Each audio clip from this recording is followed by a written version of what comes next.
Well, good day, everyone. Welcome back to another episode of WTF Walk the Floors. I'm Stephanie Leger, Chief Excellence Officer of First Rate Hospitality, and I'm joined with my co host, Michelle Kline of Kline Hospitality. How are you today, Michelle? I am doing great, Stephanie. How are you? Doing fabulous. We're getting into the fall. Wonderful. So, let me introduce you to today's topic. We're going to talk about corporate slavery. What is that? All right. So, here's the thing I want to make sure that we set the tone and we agree that we're obviously using that term as a metaphor, right? So, metaphorically speaking, is there such thing as corporate slavery? So that's what we are here to discuss today, and I'll tell you a little bit of what that looks like, right? Corporate slavery would like legally include practices such as prison labor or sweatshops or human trafficking or forced migrant labor. Those are all very, very, very important topics to keep top of mind. But we're going to have a little bit of a lighter episode, and we're going to dig a little deeper into this concept and see how this concept could potentially apply to our hospitality world, right? So if we Mm-hmm. do dig a little deeper and use this as a metaphor, let's look at what are some of those those areas where this metaphor could apply, right? Maybe you have team Absolutely. members that dread going to work, or you have team members that are underpaid. We see Mm-hmm. that all the time, right? Or how many executives do you know that say, I can't go on vacation? I just can't. I can't. Yeah. Yep. Because you have Can't jump so off much the going hamster on. wheel. Right. You Exactly. can't get off the hamster wheel. Sometimes it's self induced. Let's agree to that. But then most of the time, it has to do with working the job of two or three people in many Mm-hmm. cases, right? So understanding the power of retention, I think, is what will allow us to get better at eliminating some of these poor practices, right? And I know that it sounds a Mm-hmm. little bit dramatic, but it's a reality. In our industry, we Yeah. work thousands of hours, and regardless if it's because of a matter of commitment to the cause or the purpose, right? There are certain things that are making our team members walk away. What do you think, Stephanie? No, absolutely. I think also too, we definitely saw the shift during the pandemic, where a lot of people were realizing that they were trapped and working all these crazy hours, and there was no appreciation. And then they were losing their positions, and no one was checking in on them to seeing how they were doing. And then when those hotels were, or other hospitality businesses were opening back up, they were like, all right, well, I'm going to a different industry. And then the businesses were realizing, like, wow, we really should have made sure we were taking care of our members.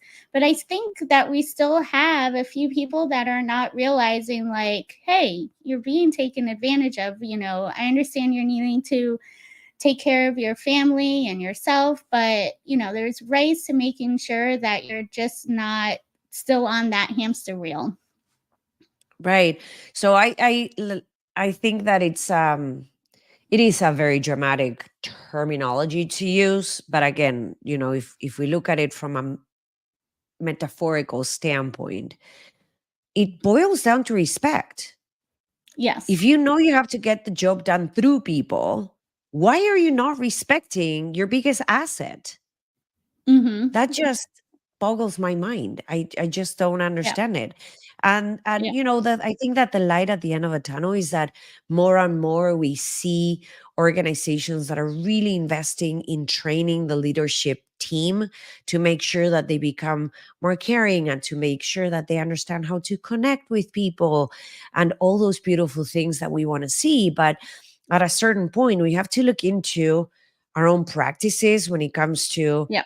equal pay, when it comes to, um, does that particular department have a constant revolving door with team members? At what point do we stop and think, do they have a tyrant boss? Yeah. Is the problem the And boss? yep. And making sure too of having a two-way conversation. You as an employee, making sure that you are addressing your feelings to your boss if you feel that you are taken advantage of or not seeing that appreciation and or that respect in the department. But then also too, as a leader, of checking in on your team and looking at also too of how you're operating your department to seeing, wow, the team really helped us out on that Sunday. We were busy with our checkouts. We had to turn the house quickly. We had to give overtime. And then come Monday, and it's like nothing is addressed about Sunday. Well, make sure you're addressing and you're showing that appreciation for your team and letting them know that they feel appreciative for everything that they have done over the weekend or over those tough situations. Because we know it's going to happen in hospitality.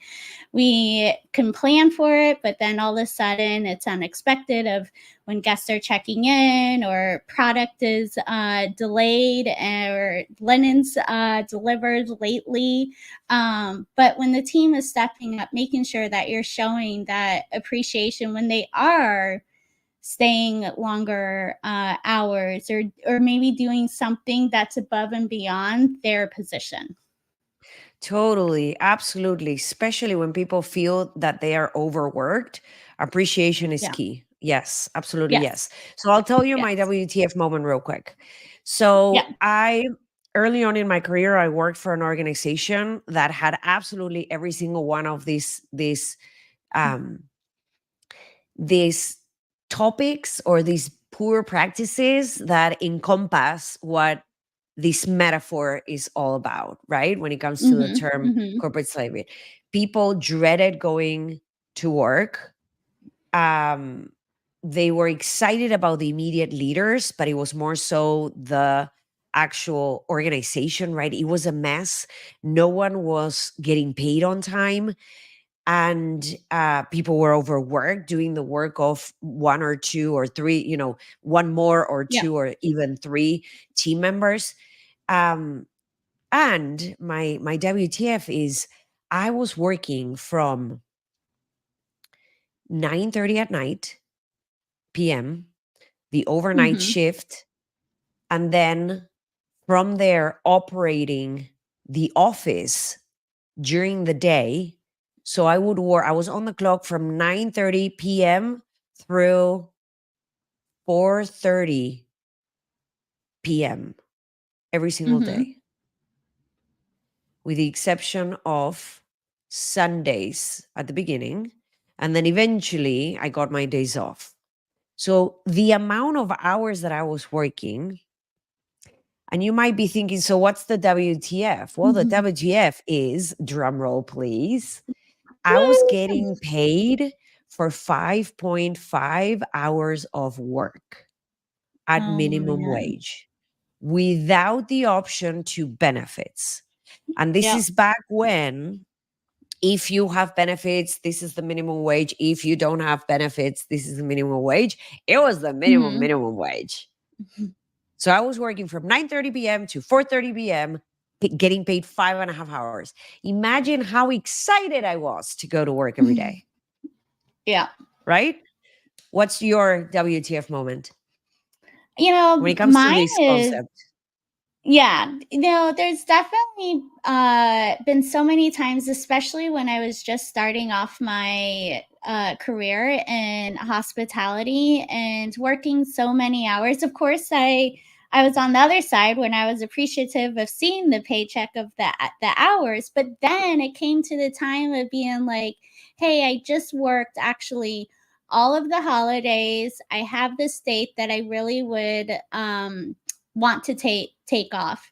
And then just being like, no, sorry. I'm like, I just put in all of this time, worked all of these official holidays, and I'm trying to now taking off a certain day and now you're telling me no with no explanation. And that's really when I felt like, all right, I really need to now look into a different department where I can feel more respect and appreciation for the hard work that I'm putting in for the guest. Yeah, that's it's different stories, similar background, right? Yeah, And I think it opens up to a very candid conversation between yeah, the executives and the HR departments and really understanding what the people are feeling. So I yes. encourage everyone out there to look into your best practices or your worst practices and to reach out. If you need help in this arena and you're trying to assess or figure out or take a temperature check, reach out, we'll help you with that. But mainly do it because it makes sense, because at the end of the Yeah, day your people are your biggest asset. So I absolutely. think that's all for today. Woo! Nice, short, sweet episode, Nice, straight short, to and the sweet. Yes, point. absolutely. So we'll see everyone on the next episode with more snippets of walking the floors and the benefits of leading teams outside of your office. Thank you for being on the other side. Thank you.